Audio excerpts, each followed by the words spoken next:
For those who are new around here, I'm a fourth year student studying computer science and statistics at the University of Sydney. And for those who are returning back, I'm back, baby. Yeah, it's been some time, so give me 30 seconds and I'll fill you in with everything that's happened since my last video. So at the start of 2023, I actually left Sydney to go on a 6-month exchange abroad in Utrecht, Netherlands. And I flew over there with this girl named Hannah, who spent 6 months in England on her own exchange. Like, look at who I just ran into. Also going to Netherlands. Crazy. So I was actually landing in the Netherlands a day before my accommodation was free. And so to actually stay the night, what I did was asked a friend of mine called Famke, who was on exchange in Sydney the semester before, if I could stay at her place. She said it was fine. The only issue was that she wouldn't be there because she was still traveling Southeast Asia. So later on in this, you're going to see Lars, who basically hosted me for my first night in the Netherlands, where I stayed at like a stranger's house who I'd never met before in a country I'd never been before. But I'll cut to that in a second. Made it. Oh shit. It's actually good. So this is Amsterdam Schiphol Airport. And the only thing I wanted to mention about the trains is that they're so expensive. Like to go one way from Amsterdam to Utrecht was like 10, 15 euros, which is like 20 Australian dollars. And Jaden was going further along the track to this place called Maastricht. Actually, I don't even know. I think I butchered that. But that was like 2 hours south, whereas like Utrecht's only like half an hour southeast of Amsterdam. I also haven't seen this Jaden guy. I didn't see him for the entire 6 months we were in Netherlands. And I haven't seen him since we've come back. So this is the last time I've seen him. But I know he's alive, so don't worry about it. Alright, bossmans. We're here in Utrecht. Overwegt. And now I find an Uber out of here. Look at this. Alright, it's cold as fuck. I'll talk to you in a bit. So the place that I stayed at was actually a 10-person apartment. And lucky me, I got the sofa in the kitchen. But I had a really nice dinner. Everyone was very welcoming. And yeah, it was some cool people to talk to. So each student has their own drawer. So there's 10 people, so 10 drawers. And you can put your own stuff in the pantry. There's a communal fridge and then 2 microwaves. You got a dishwasher there. The table. TV, which is connected to that speaker there. So there's like Spotify playing in the background, which is really nice. And then you've got these lovely Christmas lights going across. Really adds to the vibe. Peace out, everybody. So for the first day in Netherlands and Utrecht, Lars, who's a friend and a roommate of Famke, showed me around the city. He took me to Utrecht Library, which you'll see in a second. Yeah, I found this library was just dope. This room especially was so cool. It's a really nice open space. I only studied here twice though, but pretty beautiful, eh? Today's lunch is bread, Nutella with, I'm not sure what that is. This is chocolate sprinkles, butter, peanut butter, waffle, water. I mean, this is not that healthy, but man has to do what a man has to do, which is to consume bread and Nutella. It's 1 p.m. right now, and at 2, my accommodation opens up, so I'll probably catch an Uber there, get the keys, and settle in. And we're off, mates. We're off. I think the 2 things that I quickly learnt from going on exchange was, firstly, moving to a new country is such a surreal experience, and equally associated with that is the fact why you should pack light, because it's just so hard to walk around with all your stuff. In this clip over here, I actually left my bag with my laptop, my passport in the rain because I forgot about it. Crazy as shit, boys. We made it. Went to the wrong place. Got to the right place. My shoulders are aching. Pack light. So meeting the roommates is always an interesting experience, but I got along with Adrian pretty quickly. We went and got pizza. Good vibes, good wavelength. stole some cutlery. Not stole, but took some from the exchange spot. And can I just say, it is the most comforting feeling to have your own room or space. Like after 48 hours of travel, yeah. Home for the next 6 months.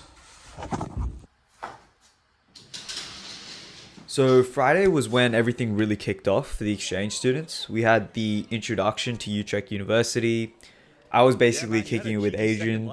We got some lunch, met up with a larger group, which was like our welcome week group, who was comprised of other exchange students. I found out there was sheep on campus, which was pretty dope. But basically exploring campus and getting ready for the night where we were going to go out with our group and just explore the city for a little bit. And so this is my second roommate, a Portuguese fella named Felipe, also a very nice person. And I think I was kind of surprised of how much energy there was in the city. I guess culturally it's a shift because it's more European. Things are open up later than as opposed to Sydney.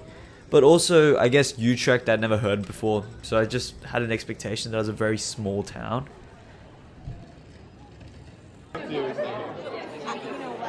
What? You never followed me. I never followed you.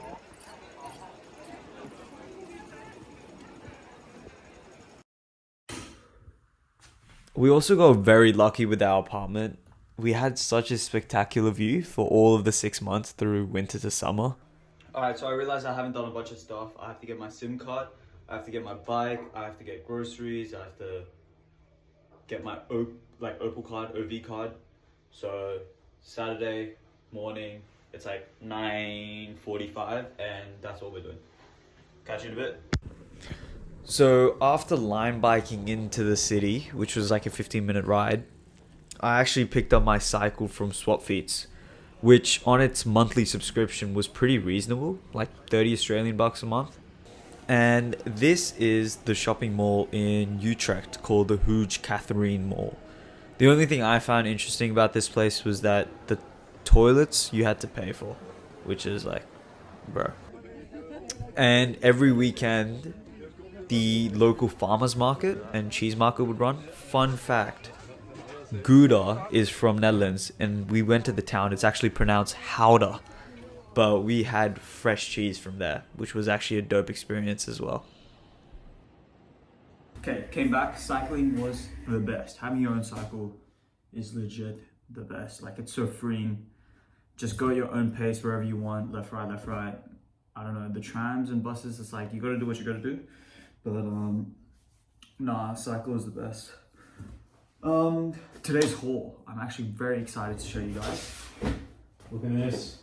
Containers for meal prep. Probably gonna get a couple more of the same ones later. Bought it from Action for like €1.30 each, which is like $2. Look, they're not the best, but what we're gonna do. And try it. Excited for this. Been eyeing a cherry tomato feta pasta bake. This bad boy is gonna come in handy for that. It's just me super excited. So I'm just looking whiteboard markers, towel. Miscalculated with the timing, and also if I had taken my bigger bag for the cycle, it would have been better, because I ran out of space and I wanted to buy like the pasta, tomatoes, mushrooms, spinach, cheese, feta, whatever, but I didn't get to do that. And now we gotta go because we're doing a city tour with our group. Even on the city tour, you're already taking so much information in, like talking to new people, exploring new places. We're doing these challenges as well, so basically your brain's fried with everything that's going on. And then to end the night, we went to have dinner at like this Italian restaurant where this group of people behind us was actually a bachelorette party. So essentially we're chilling inside here and these guys go on this long spiel about how whenever they went out for a night, this was the only spot, or this was the only good spot that was opened up, and that the owner would always give them food no matter how late it was. And so as a result, on the bachelorette party, they're doing a number of challenges, and one of them is, I guess, I'm not really sure, it was lost in miscommunication, but something about him becoming the Mushroom King. And one thing led to another. We started all just listening to music and then started dancing in this, I guess, takeaway shop. But yeah, that was one of like, I guess, another surreal night where it's just like we're on exchange. This is like the sort of stuff that you talk about for a lifetime later on. That it's like legit, you had to be there to experience it. And that's where the first vlog ends. If you've watched so far, thank you for watching. I kind of rushed this video, not gonna lie, but at the same time, I don't think I would ever post it if I was chasing perfection, which is something that I'm trying to come to terms with. I actually had this challenge where last week I told Arv, my younger brother, if I don't post a video on YouTube within the next week, I'll give you $500. And the deadline is, well, it was 12 minutes ago, so that's going to be a whole conversation. But yeah, I'm looking forward to actually producing more content than consuming it. And I would like to create this channel as a space for like-minded people to interact, but also as a place to, I guess, record my memories and edit it in a way that I would enjoy watching back on. So yeah, thank you for watching, and hope to make more content for you guys to watch soon. So yeah, peace.